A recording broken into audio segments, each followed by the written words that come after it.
Revolution and Counter-Revolution in Germany by Friedrich Engels.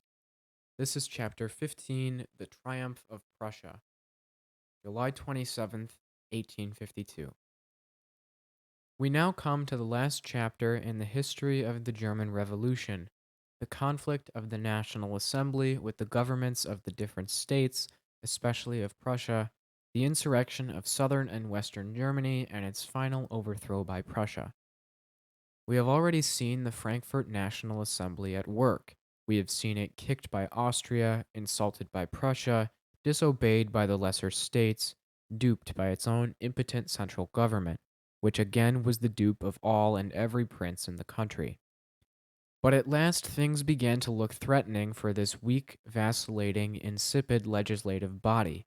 It was forced to come to the conclusion that, quote, the sublime idea of Germany unity was threatened in its realization, which meant neither more nor less than that the Frankfurt Assembly and all it had done and was about to do were very likely to end in smoke. Thus it set to work in good earnest in order to bring forth as soon as possible its grand production, the imperial constitution. There was, however, one difficulty. What executive government was there to be? An executive council? No, that would have been, they thought in their wisdom, making Germany a republic. A president? That would come to the same. Thus, they must revive the old imperial dignity. But, as of course a prince was to be emperor, who should it be?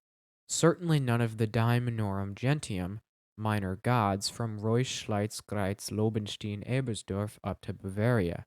Neither Austria nor Prussia would have borne that. It could only be Austria or Prussia. But which of the two?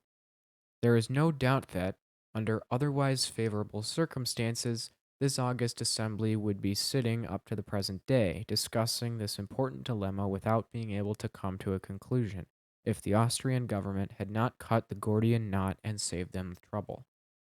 Austria knew very well that from the moment in which she could again appear before Europe with all her provinces subdued, as a strong and great European power, the very law of political gravitation would draw the remainder of Germany into her orbit, without the help of any authority which an imperial crown, conferred by the Frankfurt Assembly, could give her.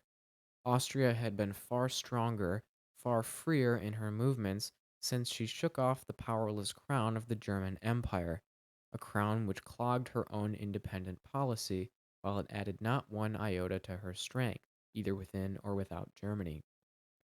And supposing the case that Austria could not maintain her footing in Italy and Hungary, why, then she was dissolved, annihilated in Germany too, and could never pretend to re-seize a crown which had slipped from her hands while she was in the full possession of her strength. Thus Austria at once declared against all imperialist resurrections, and plainly demanded the restoration of the German Diet, the only central government of Germany known and recognized by the treaties of 1815, and on the 4th of March, 1849, issued that constitution which had no other meaning than to declare Austria an indivisible, centralized, and independent monarchy, distinct even from that Germany which the Frankfurt Assembly was to reorganize. This open declaration of war left, indeed, the Frankfurt wiseacres no other choice but to exclude Austria from Germany, and to create out of the remainder of that country a sort of lower empire, a Little Germany, the rather shabby imperial mantle of which was to fall on the shoulders of His Majesty of Prussia. This, it will be recollected, was the renewal of an old project fostered already some 6 or 8 years ago by a party of South and Middle German liberal doctrinaires, who considered as a godsend the degrading circumstances by which their old crochet was now again brought forward as the latest new move for the salvation of the country. They accordingly finished, in February and March 1849, the debate on the imperial constitution, together with the Declaration of Rights and the imperial electoral law, not, however, without being obliged to make, in a great many points, the most contradictory concessions, now to the conservative or rather reactionary party, now to the more advanced factions of the assembly. In fact, it was evident that the leadership of the assembly, which had formerly belonged to the right and right center, the conservatives and reactionists, was gradually, although slowly, passing toward the left or democratic side of that body. The rather dubious position of the Austrian deputies in an assembly which had excluded their country from Germany, and in which they yet were called upon to sit and vote, favored the derangement of its equipoise, and thus, as early as the end of February, the left center and left found themselves, by the help of the Austrian votes, very generally in a majority, while on other days the conservative faction of the Austrians, all of a sudden, and for the fun of the thing, voting with the right threw the balance again on the other side. They intended, by these sudden soubresauts, to bring the assembly into contempt, which, however, was quite unnecessary, the mass of the people being long since convinced of the utter hollowness and futility of anything coming from Frankfurt. What a specimen of a constitution in the meantime was framed under such jumping and counterjumping may be easily imagined.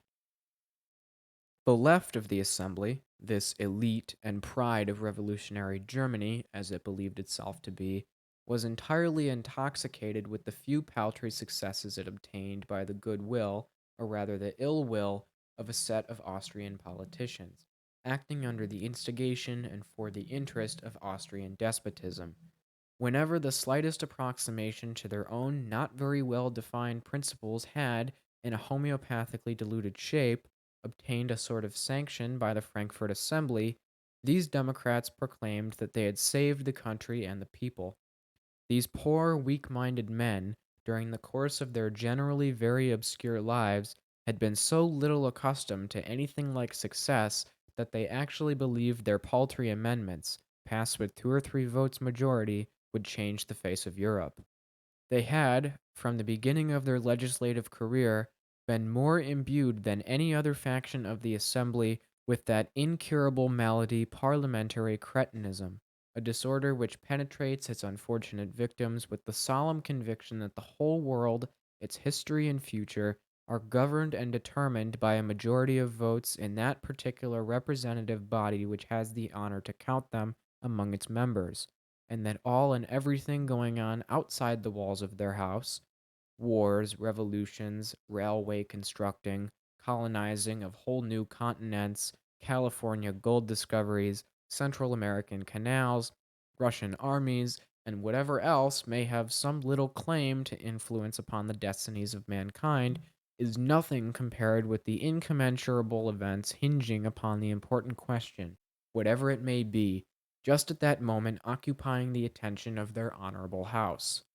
Thus it was the Democratic Party of the Assembly, by effectually smuggling a few of their nostrums into the imperial constitution, first became bound to support it, although in every essential point it flatly contradicted their own oft proclaimed principles, and at last, when this mongrel work was abandoned and bequeathed to them by its main authors, accepted the inheritance and held out for this monarchical constitution, even in opposition to everybody who then proclaimed their own republican principles. But it must be confessed that in this the contradiction was merely apparent. The indeterminate, self contradictory, immature character of the imperial constitution was the very image of the immature, confused, conflicting political ideas of these democratic gentlemen, and if their own sayings and writings, as far as they could write, were not sufficient proof of this, their actions would furnish such proof.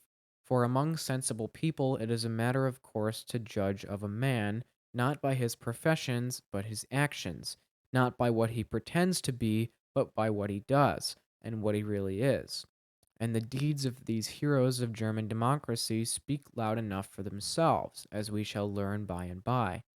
However, the imperial constitution, with all its appendages and paraphernalia, was definitely passed, and on the 28th of March, the King of Prussia was, by 290 votes against 248 who abstained and 200 who were absent, elected Emperor of Germany minus Austria. The historical irony was complete.